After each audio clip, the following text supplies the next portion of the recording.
नमस्कार। Daily line की news file bulletin में आपका स्वागत है। मैं हूं अभिषेक पांडे। इस बुलेटिन में हम आपको बताएंगे कि संसद के मानसून सत्र के आज 13वें दिन आज कौन कौन से बिल पेश किए जाएंगे और आपको बताएंगे कि पेरिस ओलंपिक में भारतीय एथलीट्स आज कितने गोल्ड के लिए उतरेंगे। इसके साथ ही आपको बताएंगे कि मथुरा में पुलिस और एसटीएफ ने किस इनामी बदमाश को एनकाउंटर में ढेर कर दिया।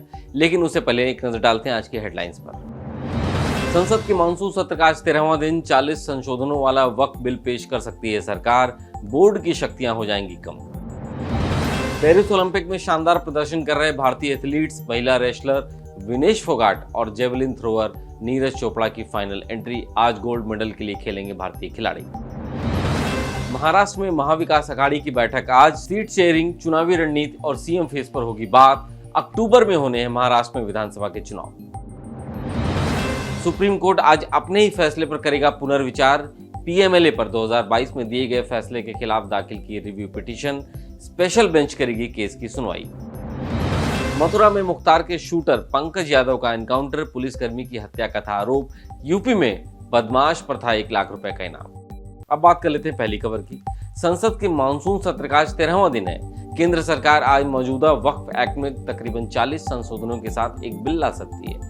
अभी वक्फ के पास किसी भी जमीन को अपनी संपत्ति घोषित करने की शक्ति है। नए बिल में इस पर रोक लगाई जा सकती है। वहीं मंगलवार को सत्र के 12वें दिन बांग्लादेश के हालात पर विदेश मंत्री एस जयशंकर ने संसद के दोनों सदनों में बयान दिया था। उन्होंने कहा था कि पड़ोसी देश राजनीतिक संकट से जूझ रहा है, वहां के हालात पर भारत सरकार की नजर है। एस जयशंकर ने आगे कहा था कि वहां हिंदुओं को निशाना बनाया जा रहा है, यह चिंता की बात है। उन्होंने यह भी बताया कि इस्तीफे के बाद शेख हसीना भारत आने की इजाजत मांगी थी। इसके बाद भारत सरकार ने उनके लिए यहां पर व्यवस्था की। अब बात कर लेते हैं अगली खबर की, जो कि ओलंपिक से जुड़ी हुई है। पेरिस ओलंपिक में भारतीय एथलीट्स शानदार प्रदर्शन कर रहे हैं। भारतीय महिला wrestler Vinesh Phogat 50 kilogram weight category में फाइनल में पहुंच गई हैं। ओलंपिक के इतिहास में पहली बार भारत की महिला पहलवान फाइनल में पहुंची हैं। नीरज चोपड़ा ने पुरुष जेवलिन थ्रो प्रतियोगिता के फाइनल में प्रवेश कर लिया है। वहीं आज भारत की नजरें 4 गोल्ड मेडल जीतने पर है।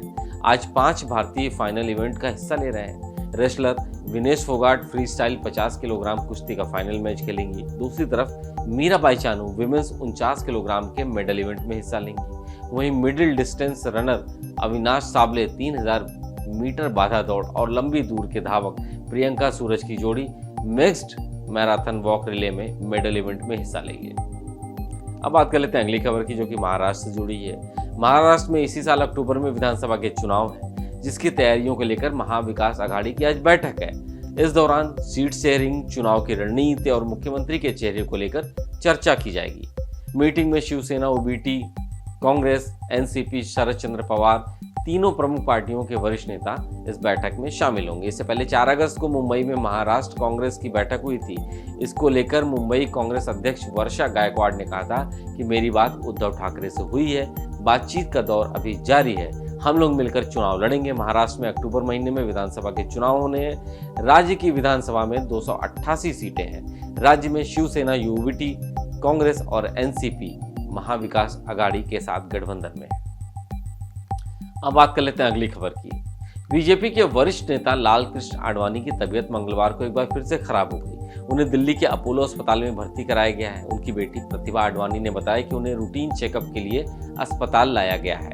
न्यूरोलॉजिस्ट डॉक्टर विनीत सूरी की निगरानी में उनका इलाज चल रहा है। इससे पहले 26 जून को दिल्ली एम्स में यूरोलॉजी डिपार्टमेंट की निगरानी में उनका एक छोटा सा ऑपरेशन हुआ था। अगले दिन उन्हें अस्पताल से छुट्टी मिल गई थी। इसके एक हफ्ते बाद 3 जुलाई को अचानक रात में उनकी तबीयत बिगड़ने पर उन्हें अपोलो अस्पताल में भर्ती कराया गया था। हालांकि एक दिन बाद ही वो घर आ गए थे। अब बात कर लेते हैं अगली खबर की। सुप्रीम कोर्ट आज 2022 में दिए गए अपने फैसले के खिलाफ दायर रिव्यू पिटीशन पर सुनवाई कर रहा है। यह मामला prevention of money laundering act यानी पीएमएलए से संबंधित है। इसमें ईसीआईआर यानी ईडी की तरफ से दर्ज एफआईआर की रिपोर्ट, आरोपी को न देने का प्रावधान और खुद को निर्दोष साबित करने का जिम्मा आरोपी पर होने का प्रावधान का रिव्यू शामिल है। सुप्रीम कोर्ट की स्पेशल बेंच रिव्यू पिटीशन पर सुनवाई करेगी। इसमें जस्टिस सूर्यकांत, जस्टिस सीटी रवि कुमार और जस्टिस उज्जवल भुइया शामिल हैं। मेन रिव्यू पिटीशन कांग्रेस सांसद कीर्ति पी चिदम्बरम ने दाखिल की है। वहीं जस्टिस सीटी रवि कुमार 2022 में फैसला देने वाली बेंच में शामिल थे। हालांकि 25 अगस्त 2022 को नोटिस जारी होने के बाद रिव्यू पिटीशन पर आज पहली बार सुनवाई हो रही है। अब बात कर लेते हैं अगली खबर की। मथुरा में 1 लाख के इनामी और पूर्वांचल के कुख्यात अपराधी पंकज यादव को पुलिस ने एनकाउंटर में मार गिराया। वहीं एनकाउंटर के दौरान उसका एक साथी भागने में कामयाब रहा। पंकज यादव पुलिसकर्मी की हत्या का आरोपी था और माफिया मुख्तार अंसारी, शहाबुद्दीन और मुन्ना बजरंगी गैंग का शूटर था। पवन यादव पर हत्या, लूट, डकैती और रंगदारी समेत 40 से ज्यादा मुकदमे दर्ज थे।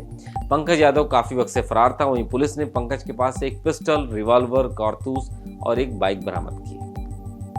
अब बात कर लेते हैं अगली खबर की, जो कि पड़ोसी देश बांग्लादेश से जुड़ी हुई है।